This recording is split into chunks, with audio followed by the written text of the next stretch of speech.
Retinografia, um exame antigo e necessário. O glaucoma, uma neuropatia óptica, é caracterizada por dano nas células ganglionares da retina e seus axônios. Ele apresenta um padrão específico de atrofia do nervo óptico, que é a escavação e outros achados, e é associado com déficit na função visual. O dano no órgão-alvo do glaucoma é o dano nas células ganglionares que formam a camada de células ganglionares da retina. A perda paulatina desta camada gerará achados localizados no nervo óptico, vistos como escavação, sinal de Reut, entre outros que iremos discutir. Como vemos, gera um padrão específico de atrofia do nervo que é documentado pela papilografia.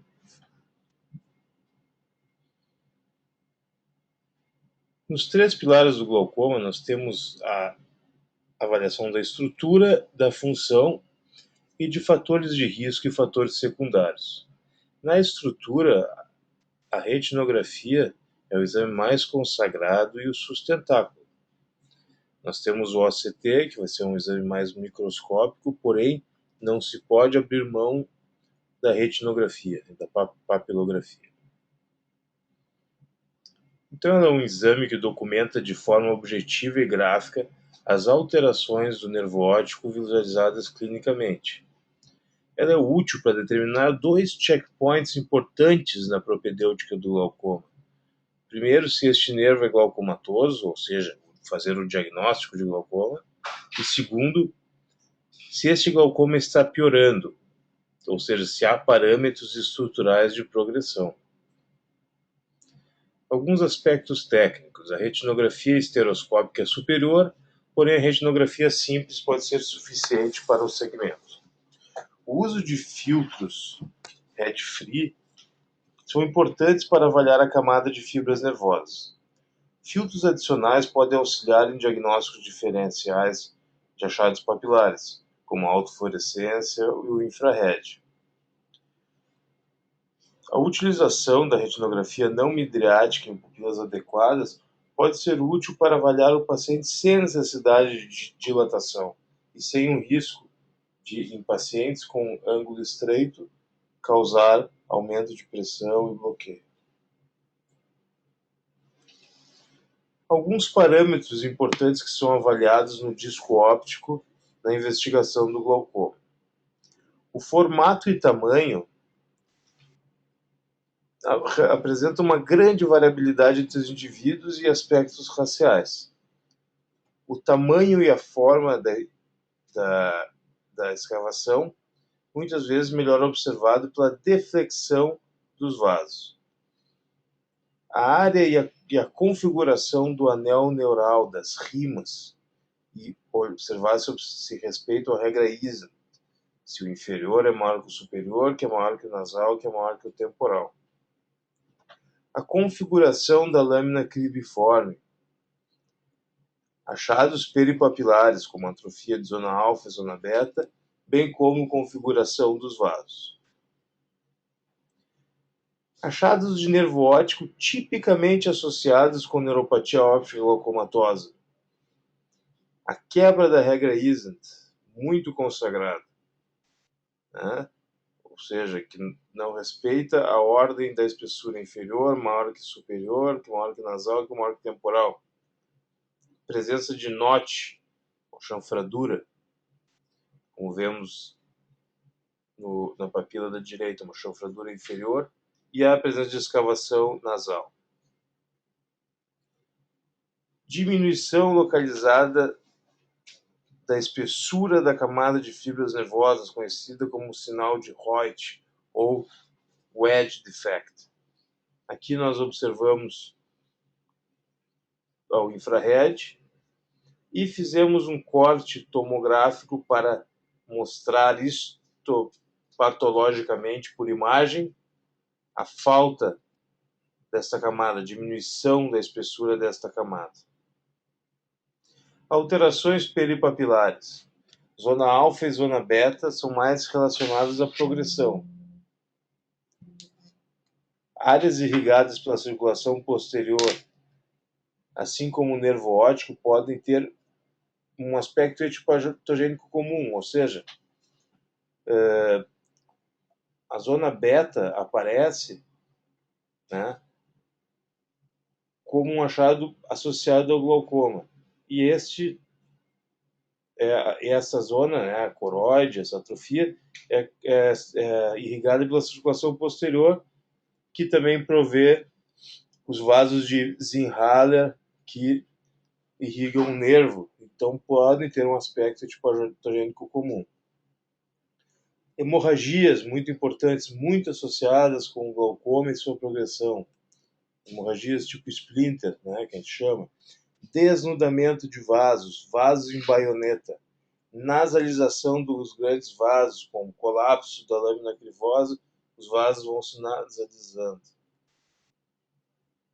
Alterações de lâmina cribiforme, visibilidade de seus poros, mudança no formato de seus poros, um padrão estriado foi verificado em pacientes com defeito mais profundo do campo. E sempre lembrar que tem que se fazer o diagnóstico diferencial com a fosseta adquirida. Achados relacionados com progressão, né? A escavação aumentada ou área de rima neural pequena é um achado consagrado, conhecido. Atrofia peripapilar do tipo beta-zone, tanto a presença no baseline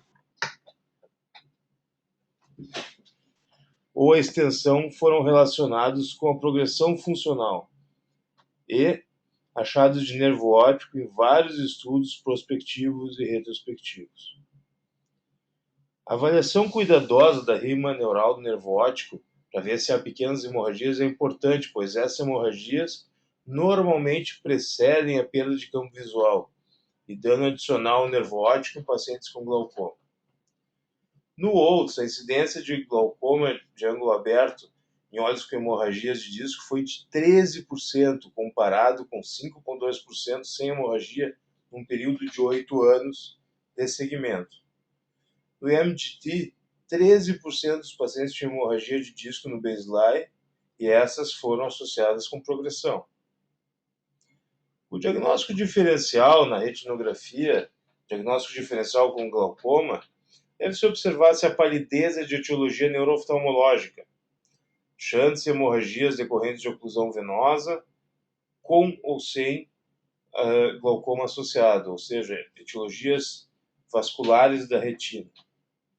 Drusas de papila devem ser observadas, nervo mióptico e papila oblíqua são desafiadores para determinar aspectos glaucomatosos, exatamente pelo seu padrão diferente, a fosseta congênita e o colaboma de nervo óptico, como vemos no exemplo aqui. Achados peripapilares de etiologia inflamatória podem mascarar uma atrofia peripapilar com alfa e beta zona. Então temos que prestar atenção nos outros aspectos clínicos e correlacioná-los. Porém, a retinografia necessária, antiga e muitas vezes não utilizada. Um estudo em 193 pacientes com glaucoma de ângulo aberto em Los Angeles, privados. 32% não documentou em 2 anos o nervo. Né? 37,8% não documentou em nenhum momento do follow-up. Um estudo mais recente, de 395 pacientes, apenas 53%, ou seja, metade tiveram nervo óptico documentado. Isso em pacientes com glaucoma. Os senhores imaginam pacientes sem glaucoma. Então, o problema da documentação é um problema muito, muito importante, que vai ter impacto tanto no resultado para o paciente, como nos custos posteriores do próprio sistema, porque um sistema que pega a doença numa etapa mais subsequente, mais avançada, é um sistema que gastará mais para tratá-la, diagnosticá-la e acompanhá-la. Tanto o terceiro consenso brasileiro de glaucoma de ângulo aberto, quanto a Academia Americana de Oftalmologia, no seu PPP, Preferred Practice Pattern, preconizam a documentação dos casos suspeitos ou confirmados de glaucoma. Ou seja, tem uma jurisprudência, digamos assim, médico legal, onde você tem que documentar direito o paciente com suspeito ou confirmado de glaucoma. Então, outras tecnologias, o OCT, enfim, basicamente o OCT na questão estrutural, né, eles são substitutos ou aditivos. Categoricamente, eu digo que eles são aditivos, eles se somam, eles corroboram as suspeitas na papilografia, mas o exame principal que deve ser realizado é a papilografia, a retinografia. É o exame consagrado, baseado em evidências, e o OCT pode ajudar muito, principalmente porque ele gera um parâmetro numérico de acompanhamento. Se ele tiver correspondência com achados de papila, e ainda mais se tiver correspondência funcional, nós estamos nos deparando com um caso onde o tratamento fica ainda mais sustentado propedeuticamente. Muito obrigado.